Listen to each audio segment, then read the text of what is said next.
Well, good morning, everyone. It's Friday, January 24th, 2020. Man, I hope I had a better day than I did yesterday. It was kind of like one of those days, just nothing was going right. And still had a good day, still had fun, but it was just like, wow, it just seemed like a lot of resistance yesterday. The getting everything mapped out and the way I'm going to go about doing it in my work style. The most of my life, I didn't have time to sit down at a computer. Okay, and luckily, had people on my team that did, and thank goodness for them. And back in the day when I was designing different things, I would write things down on a basically a napkin sometimes and turn it over to my AutoCAD designer, and he'd lay it all out. Real good at getting field measurements. And if I had the tools today with a cell phone, doing what I used to do in surveying, prospecting, where to place equipment, and talking to people about doing that, it would have been a whole lot easier than that. Well, let me back up. Actually, the easiest way is paper. Okay, to me, but I've always been a believer, as far as being a carpenter, that you measure twice and you cut once. It's just works out better that way. I mean, you get in a rhythm and where you just got it and everything is just flowing as you're doing different things, but it's really easy to make a mistake. And you plan it out. And back in my day, when we designed something, we always had about a 25% pad. And then my job a lot of times was to test it, find out where the edge of the envelope was, and then back it off about 25%. I pretty much go about that in what I'm doing now. When I was looking for 48-volt inverters, my little 1.5 kW Mogen will do a lot more than what it was, but I found the operating area on the swimming pool pump, and it would be maxed out completely as far as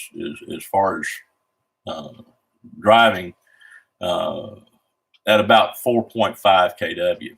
Okay, so I got to go bigger in sizing and things, and but what I mean by that, I got to go bigger is to run the quality inverter that I was able to acquire. And the battery cabinets is where it's all back. And basically people want a device that you can roll in, you can plug in, and go through. Now, I don't really want to talk about cost and pricing and everything, but as far as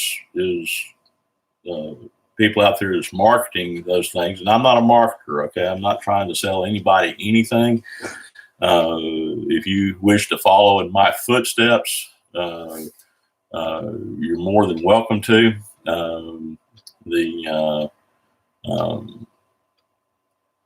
But there's proprietary things that I know about that I really can't just come out and share to you. Can't sell it to you. I'm not apologizing about that. And like I said before, you don't get something for nothing, and you have to have seed energy, good, dependable seed energy. And it's not magic. It's just plain old hard work. Took many years. I've been working in this industry with a lot of hours in it, countless hours. I mean, it's my hobby. I have a passion for it, and I've adapted it over to some boats, and convinced that, okay, works here, let's go, bigger scale. So that's what I'm doing. The thing is when I scale it up, it's got more potentials that it's logarithmic, and so there's much more connections than I was expecting to do my management system.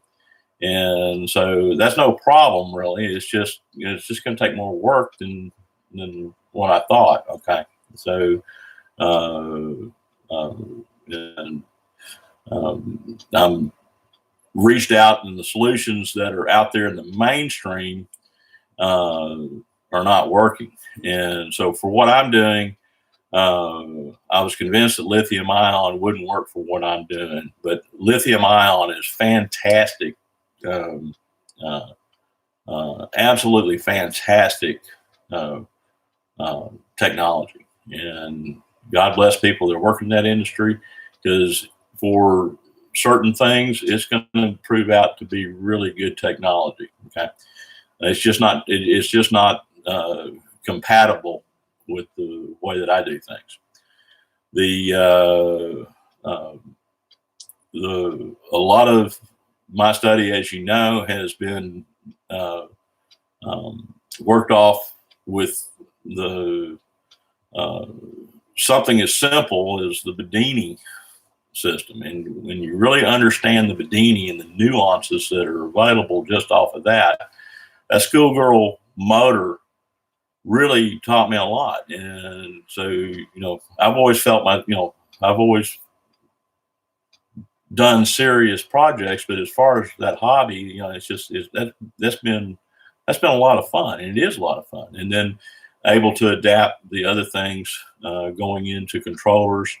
And again, it's been a relook at things out there. In my formal education, I had to kind of throw out the window because when you get into what I'm doing, it's really the same thing, but you have to throw out what you've been told can't be done, and then figure out why people don't want to do it. And the reason is it gets pretty complicated, and they go, "Oh, you're going to spend a lot of time doing that, and you're wasting your time." Well, I've been doing it by baby steps for a very long time. Okay, this just didn't happen, and all I'm doing is I have worked very hard to come up with a smaller package that'll produce a lot of energy, but the Q factor is way up there, and that's all it is. The Q factor is way, is there. But as you scale it up, it's logarithmic, and just it's hard to do. Okay, I'm just going to make that perfectly clear. But anyway, I want to get back to the basics, and the basics is mapping out what you're doing. And on the first 15 kW project of this type, okay, and I've done in telecoms and uninterruptible power supplies and stuff like that. I've done things on a lot bigger scale. Don't get me wrong, okay, but for what I'm doing and the applications, the way I'm doing it is completely different story. Okay, I've wired stuff from the ground up, 3-phase, single phase. It's just plain old common hard work. It's I'm not smarter than anybody else. I've just worked very hard on it. I say very hard. It's been absolutely a pleasure. I've had fun doing it. Okay, I'm not going to lie to you. It's absolutely a pleasure to play. And the vehicles that I've had loaded up, I call it my big toolbox, and it was just such a pleasure doing that. I mean, you get mindless, you're not having to think, and you're just out there putting it together, talking to your buddies on the projects, and you get to where you don't even talk very much. You just look, and everybody, some days I remember when working that, our crew was so close that we could just look and not even say a word. I mean, sometimes it was morning, not say a word to each other, but we communicated with what we were doing. Don't get me wrong, but morning, and basically, not unless something really spectacular happened, didn't say a word the rest of the day. 8 hours later, we'll say, "See you in the morning. Be careful. Be safe." So there's all kinds of communication that goes on out there. The getting back to basics is, as being a pilot, I like to get a view of what I'm doing. Of course, I didn't do an aerial photography over this. It's just off the satellite. And, but, I got this is the project that I'm doing, and, I'm feeding it with the 48 volt input inverter. Okay. And I've chosen not to go with grid ties, and my system is off grid. Okay. Not to say that I'm not going to be hooked up to the utility company, because I am, because there's certain loads and stuff I really don't want to put on the system. I want to be able to manage the system without any accidental tripping and stuff. But I do have good loads that I can refer to. So when I'm actually operating the system, my mains will be on, but there's going to be loads dedicated going to there. The cool thing about the inverter is that it already has the automatic transfer switch built into it. Okay. And all that does is you have settings that you can go from battery priority or mains priority. Okay. Mains priority, you have a taller density, and it works off of batteries. I mean, it's a 48 volt system, but the technology is called smart charging that charges the batteries. And basically the smart charging is really nothing more than a capacitor. Like I showed you, go back to my videos, and I've shown you the capacitor, and then charging 12 volt batteries. And the great thing about it, in series, that'll charge 48 volt batteries fine. But what they do to protect it is they create logarithms. And as the resistance goes down, it comes up in voltage and then shuts itself off. So the way that I showed you in the other videos, how to desulfate batteries, that's it's no magic trick. That's just the way it works. And that part of it's very easy. The solar panels, like I've also explained to you, is that in the old days, we sized the solar panel to the cells, and I've given you all that, how we used to do that out in the field, out in the pastures, where like electric gates and other things that I've installed through the years, and other loads on sailboats and other things. And we really didn't have a management system, didn't need one, because it just seemed to work out fine for the 6 hour footprint of the sun. And when it was sized correctly, you had plenty of energy for the load that you were doing. There's really no magic in what I'm doing. It just, energy likes to move. Okay. Energy does not like to be stored. And that's the whole truth. So now got my measurements and everything, and know where my solar panels are going to work with this, know which trees I need to trim and cut down and everything for the solar energy, and keeping an eye on that. And now we're just getting back to basics. And, people know the stuff that worked with SolidWorks and stuff, and they go, well, you still draw on paper? Yeah, I'm an old ruler guy. Okay. Give me a ruler. And people say, well, how do you figure all this stuff out? And it's not that I do figure, but there's several ways. But when I get it boiled down to, this is the greatest tool, and I'm so thankful I know how to use it. Okay, it's slide rule. And once you know your parameters of what you're doing with the envelope, it is pretty much like we used to fly aircraft in the old days with what we call steamer gauges. And you didn't have to be that smart to figure things out. The instruments were designed to, once you learned how to interpolate them, that they'd get you where you wanted to go just off the numbers. And you really, after a while, after you got it all figured out and the light bulb goes off, it gets pretty boring because you've got that benchmark of what you're working with. So I still like paper, and a lot of you guys, God bless you, that are in the SolidWorks and other programs that can draw all that stuff up and put the panels on there. I'm still a little bit more crude than that, but I do have very good friends that are able to do that if I need to produce renderings like that. But it takes them more hours than it does me to put it down on paper. So basically I just take my little square paper, and this is what I'm mapping out. I'm mapping out the meter base, and then I'm mapping out the main breaker. Okay.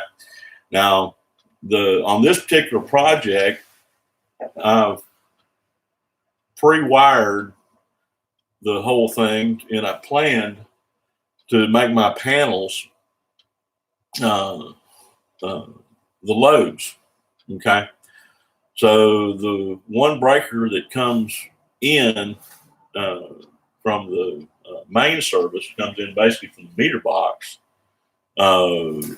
is going to serve as the load to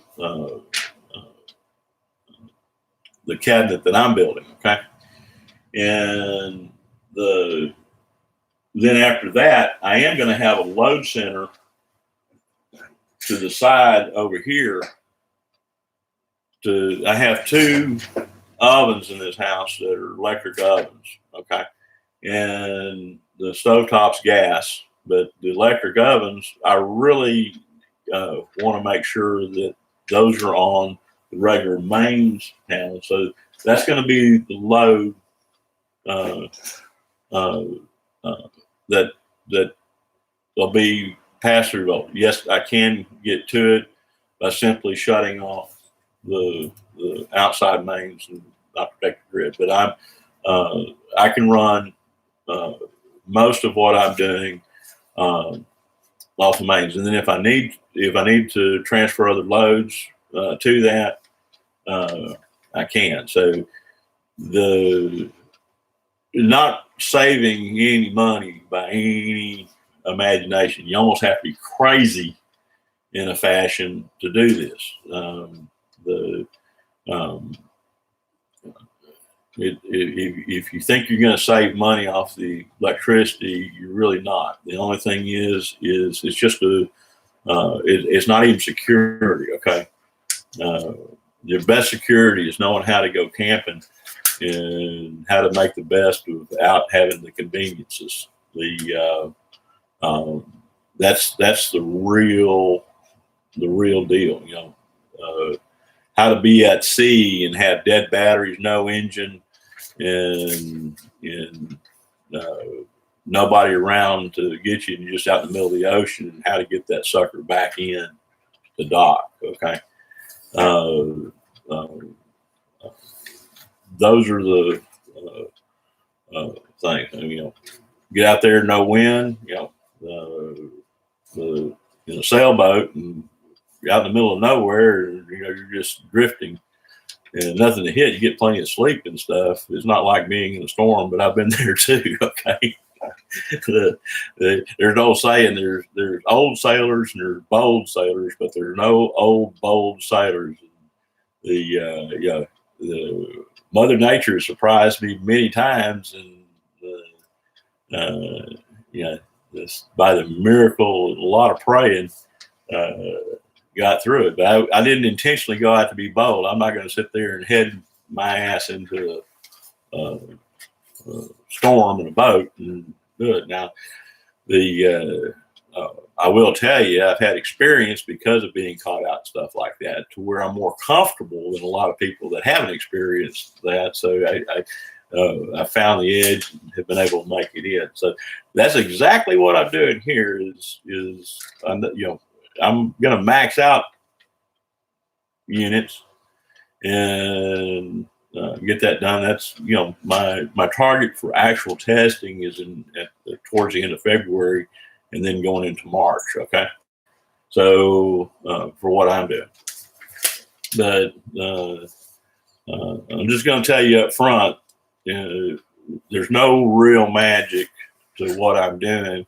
Some of the things and tricks I have found are proprietary, and there are people that do know that, and they're not selfish. They want to share it. So the information that I have found, I'm not channeling through this channel necessarily, but I've given bits and pieces to people that know each other, and we all have, my permission for those guys. You know who you are to keep it within the ecclesia.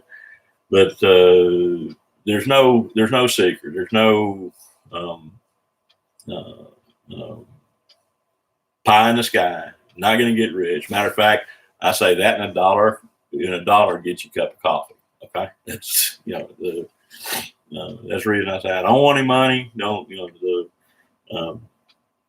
if you delve into this and are serious and have a budget to work with it and not take away from your family. You got to work, you got to eat, and take care of your kids. And it's a chore within itself. But if you choose to do this, it takes time and energy. And there are people in this field that, yes, they can set you up with solar panels, no problem. They can set you up with microgrid tied inverters, and God bless them. We need to get a better infrastructure in there. The guys that have worked harder than I have for a lot longer in those fields, preparing to where they can sell those things, they can do it. Sometimes in my travels, because of my experience, a lot of people I don't think I've shared this on my channel, but I was in the restaurant supply business for a very long time. And I basically dealt with up to 500 manufacturers at a time in literally 2,500 products. So I don't know how I did it back then, but we didn't have computers when I started, and then got computer systems, thought that was going to be so much easier, and ended up being harder in some areas from the way that I used to do things. So, you got some gives and you got some takes.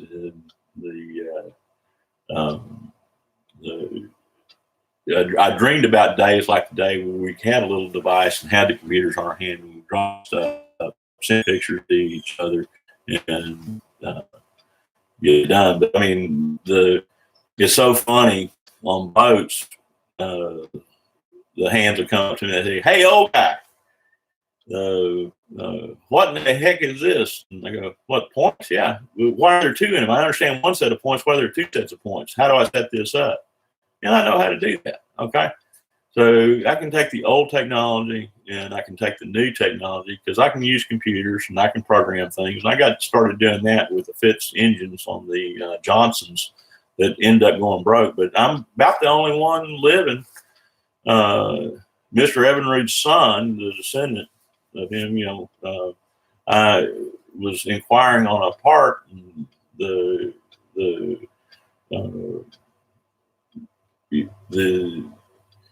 got his attention, and he actually gave me a phone call, and I ended up repairing it. So one of the things that happened so many times on boats is a part will go bad, and they go, "Well, that's off of 150, the same thing," and put it on a 225 or something like that. And that's what had happened in this case. They had put a part in there, and it wasn't compatible with the other parts in their programming. And so I had to do research and find the right part and get it available. But I know those systems, those fit systems, inside out, backwards, upside down now. And, they run. and they're very efficient. 2-stroke motors. You know, you guys that like 4-stroke motors, I'm a 2-stroker. I like high RPM and get on down the road.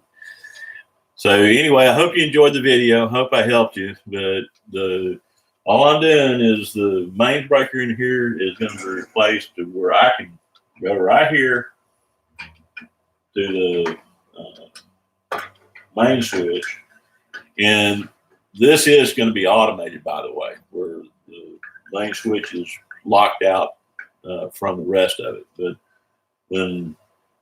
when I'm doing the things that I'm doing, I can go clunk, and that shut off. And then the load from that, I'll have a load center, some going to dedicated appliances, and then going directly into the inverter. And then the panel that I have is going to end up being a load center. Okay. So very simple on that part of it. And I've got a situation on my house that I have to replace the mast because of an addition that was done before I was involved with this particular house, that the guy just kept on adding on to the house, and he didn't want to replace the mast going up, so I got to replace that mast anyway.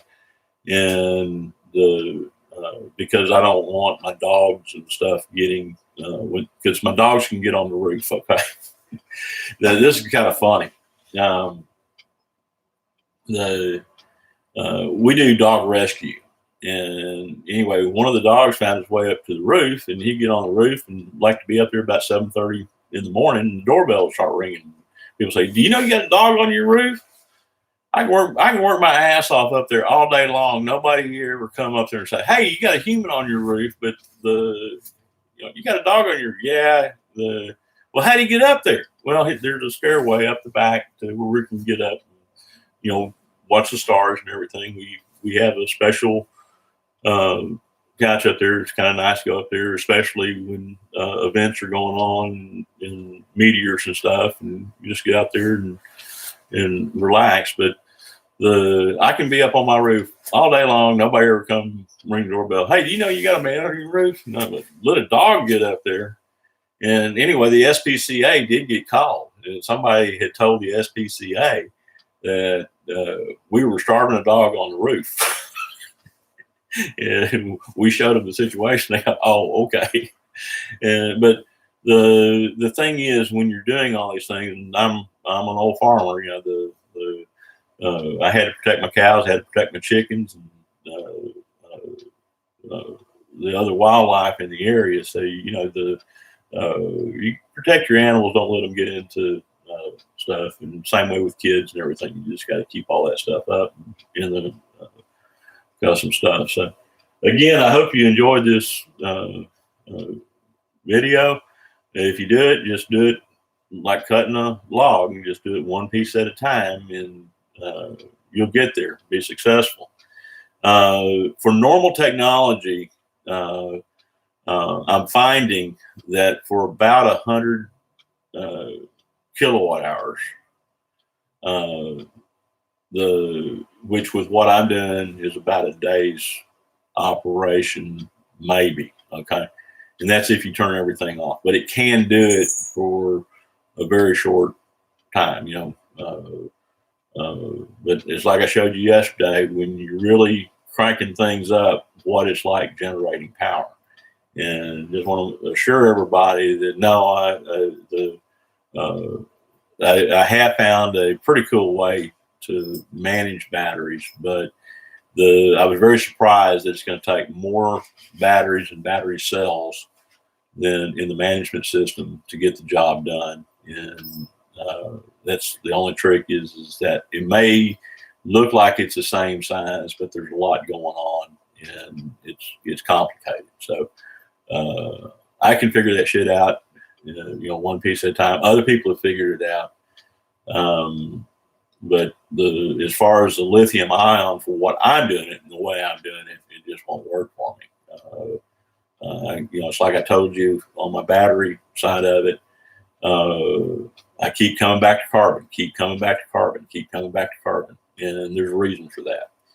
But I'm still going to have surprises. I'm still going to have uh-ohs. And as a researcher and developer and building prototypes, that's the way it was. I'm not going to mention the name of the company that I built the original boat plug for, but you can buy them at Bass Pro Shop. They messed up the original design of it.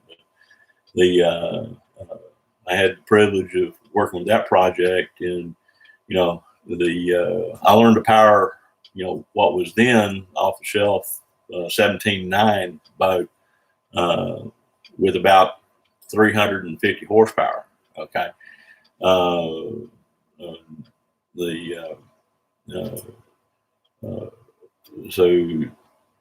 it had all the tweaks and everything, but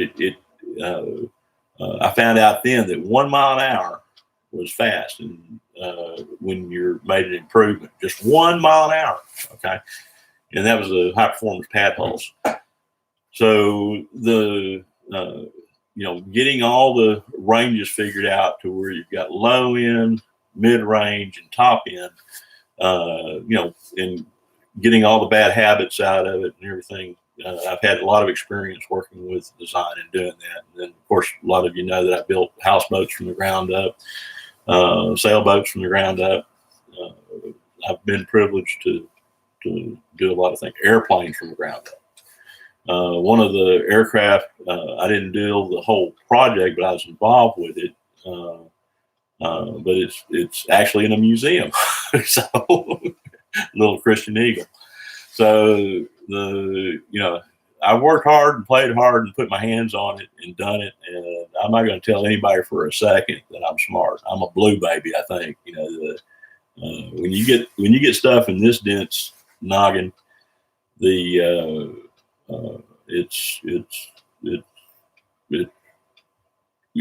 I can do it, and I can do it again. So this is Renew You, because I like renewing things. Okay. And I like taking care of things. I like making things better than they were. And I like to do that daily. And even with me, I like to renew me daily. Okay. And so everybody keep renewing. Everybody keep planning. Everybody keep dreaming. Everybody just keep experimenting, because it is important. Nobody has figured everything out. And if you rediscover something, that's what you did. You discovered some technology. I tell you what, I've had childlike enthusiasm because I rediscovered something that has been hidden for a long time. So keep researching and have fun doing it. I hope you're having fun. I hope you enjoyed this video. You guys have a blessed day. I love you. And we'll see you next trip.